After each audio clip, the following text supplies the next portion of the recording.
Domestic violence and substance abuse are two problems Baltimore is faced with today. Alexa Ashwell looks into the link between violence and addiction in today's addicted Maryland.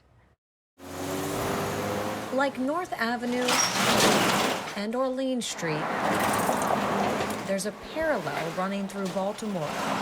We do know that intimate partner violence is very prevalent in the city, and we know that substance abuse is very prevalent in the city. Leaders of House of Ruth Maryland, a domestic violence intervention nonprofit, examining the two issues they say can and do intersect.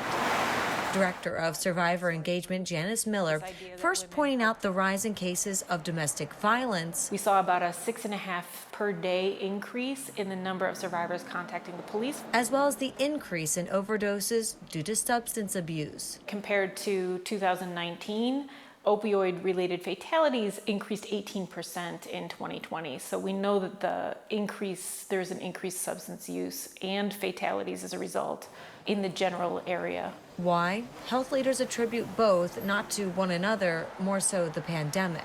We can't assume that the correlation is a causation. Leaders of Behavioral Health System Baltimore, the core service agency for Baltimore City, sharing some studies of the 2,000 women in a recent study in North Carolina that capture how the two correlate. Pregnant women who were involved in an intimate partner violent relationship were more likely to both have used substances prior to being pregnant, as well as continue that substance use during pregnancy. A victim-based study, as well as others looking at the aggressor. On the days when there is heavy drinking, a perpetrator is 11 times more likely to perpetrate against a victim. So that is a pretty significant increase. We do a holistic assessment with survivors. In response, House of Ruth, for example, is asking about substance abuse when interviewing those in need. As part of the assessment, we are going to ask about whether or not substance use is a problem and whether somebody wants that assistance.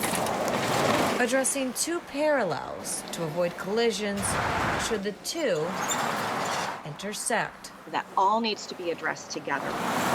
Alexa Ashwell, Fox 45 News.